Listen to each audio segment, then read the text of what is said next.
90번째 테마, 매도인의 담보 책임입니다. A급, 특 A급이죠.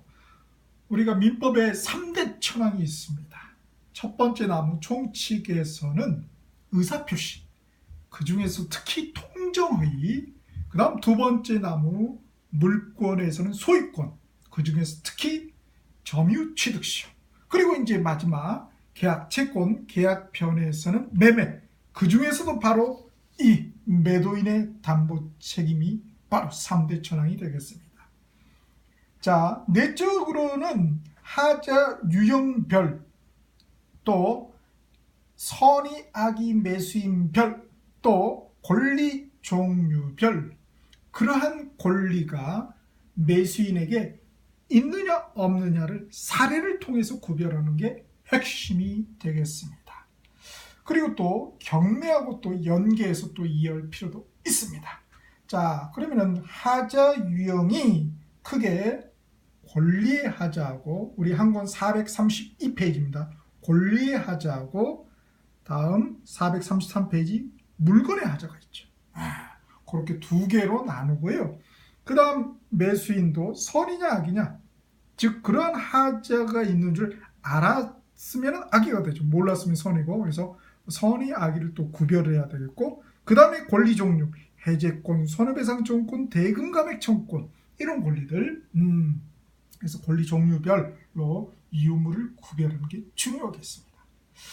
자, 그러면은 특히 우리 시험에서 출제자는 요 악의 있죠.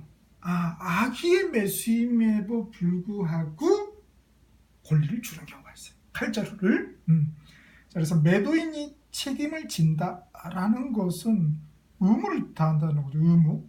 자, 의무면은 상대방 매수인의 입장에서 권리가 되겠죠. 그렇게.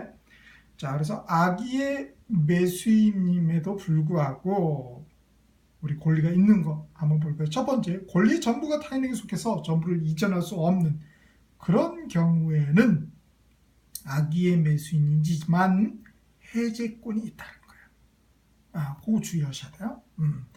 어차피 이전이 못할 거니까 깨야 되겠죠. 그래서 그 다음에 권리의 전부가 아니라 이제 일부가 타인에게 속해서 그 일부를 이전하지 못하는 경우는 악의의 매수임에도 불구하고 그만큼 일부 이전 못하는 것이니까 대금 깎아주는 대금 감액 청구권이 있다라는 것입니다. 자, 주의하실 것은 선이 있죠. 선이 보면은 다 있잖아요. 선이 다 있어요. 주의하실 것은 해제권하고 대금 감액 청구권 오화죠. 오화. 해제권하고 손해배상 청구권, 만약에 손해가 있다면 해제권 앤드 손해배상 청구권을 행사할 수 있어요. 그러나 해제권 앤드 대금 감액 청구권 이거 행사할 수 있다는 말이 안 되는 거예요. 자, 보세요. 뭘 깎겠다는 것은 그 물건 사겠다는 거예요? 안 사겠다는 거예요? 사겠다는 거죠. 사겠다는 거죠. 그런데 해제하겠다는 건 뭐예요? 안 사겠다는 거 아니겠습니까? 깨트린다는 거니까. 그래서 이거는 오화라는 거 주의하셔야 되겠어요. 여하튼 권리 일부의 경우에는 악의의 매수인임에도 불구하고 대금 감액 청구권이 있습니다. 또 우리 저당권 전세권이 행사되어, 즉 경매가 붙여졌다 이거죠. 그런 경우에 소유권을 넘길 수가 없겠죠. 자, 그런 경우에 악의의 매수인임에도 불구하고 해제권, 손해배상 청구권, 해제권 또는 변제익 상환 청구권이 있다라는 것입니다. 다음에 물건의 하자가 있는 그런 경우에는 뭐예요? 악의의 매수인은 아무것도 없죠. 그렇죠? 그리고 차이가 있는데, 앞에 권리의 하자의 경우에 매수인은 선이면 좋겠죠. 무과실까지 요구하지 않는다라는 것입니다. 그에 반해서 우리 물건의 하자의 경우는 무과실까지 요구한다라는 거 주의를 하셔야 되겠습니다. 그리고 자, 물건의 하자에 우리 7번째 보시면은 거기에 해제권, 손해배상 청구권 이걸 묶으시고요. 그 다음에 완전물 급부 청구권 이렇게 요 두 개를 행사하거나 또는 완전물 급부 청구권을 행사하는 것이죠. 자, 완전물 급부청구를 행사한 사람이 손해배상 청구를 행사할 수 있다. 말이 안 되는 거죠. 완전한 물건인데 무슨 손해가 있습니까? 그렇죠? 자, 이렇게 구별을 하셔야 되겠습니다. 그래서 결국은 핵심이 뭐다? 그렇죠. 일단 주어진 사례가, 문제에서 주어진 사례가 하자 유형이 권리하자인지 물건하자인지, 자, 권리하자라면 5가지 유형 중에 무엇인지, 물건의 하자라면 2가지 유형 중에 무엇인지, 하자 유형을 구별을 해야 되고요. 그 다음 매수인이 선의인지 악의인지 또 구별을 해야 되고요. 또 권리 종류가 무엇인지도 구별을 해야 된다는 것입니다. 그래서 3단계를 거쳐야 되는 거죠. 자, 그리고 이 매도인의 담보 책임 규정은 임의 규정입니다. 따라서 원칙적으로 배제 특약이 유효하게 되는 것이죠. 자, 경매하고 연계해서 우리가 이해를 해야 한다고 말씀을 드렸죠. 경매하고 연계해서. 자, 그래서 권리하자의 경우에는 적용이 돼요. 이 매도인의 담보 책임 규정이 적용이 됩니다. 자, 그러나 물건의 하자의 경우는 적용이 안 된다는 것. 근데 좀 주의하실 게 있어요.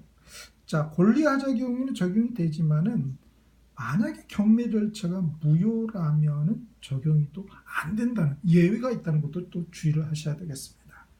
자, 그래서 우리가 매매 이런 표현을 쓰죠. 우리 법률에서. 그러나 법률 규정인 경매는 우리가 매각이라는 표현을 써요. 그렇지만 어떤 개념적으로는 결국은 매매의 어떤 느낌이 있는 거죠. 그래서 권리하자의 경우는 경매에도 적용이 된다라는 것입니다. 그리고 매도인의 담보 책임이라는 것은 결국 뭐예요? 그 매매가 유효했을 때 매도인이 책임진다는 거죠. 따라서 매매가 무효인 경우는 이런 말이 나올 수가 없는 거죠. 뭐 책임진다는 말이. 자, 따라서 매각의 경우, 경매의 경우에도 경매 절차가 무효인 경우는 적용되지 않는다라는 것입니다. 자, 그리고 경매에 적용되는 경우 우리 578조의 그림으로 깔끔하게 정리를 했죠.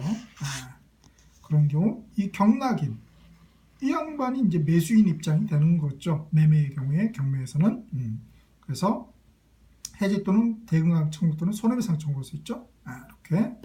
그 다음에 여기 이 저당권자나 채권자에 대해서는 대금 반환 청구, 손해배상 청구를 행사할 수 있다는 거. 그래서 각각의 법 조문까지 괄호를 해서 나열을 했습니다. 자, 그러면 뭘 통해서? 그렇습니다. 사례를 통해서. 자, 그래서 사례를 통해서 과연 우리 수험생들이 매도인의 담보 책임을 이해할 수 있겠는가? 자, 사례라는 것은 되게 간단하죠. 자, 봅시다. 매도인의 담보 책임. 자, 갑하고 을하고 매매를 했는데 원래 100평 매매를 한 거야.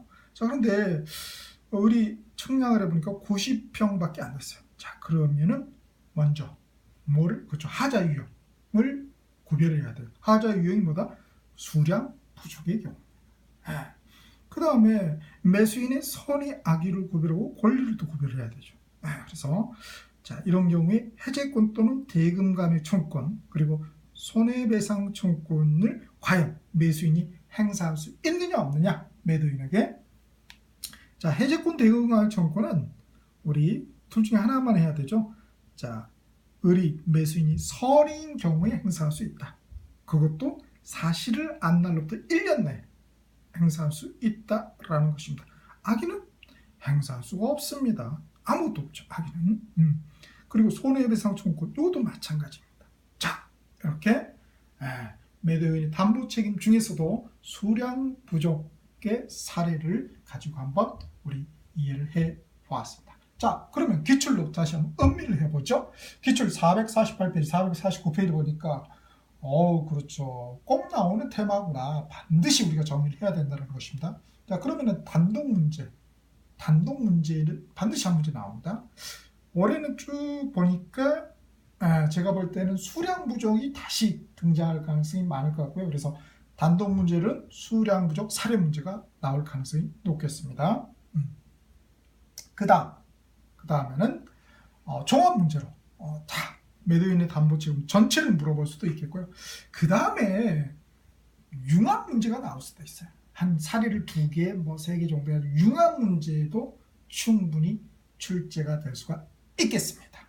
자, 이렇게 해서 우리 90번째 가장 중요한 매매 테마인 매도인의 담보 책임을 정리해 보았습니다.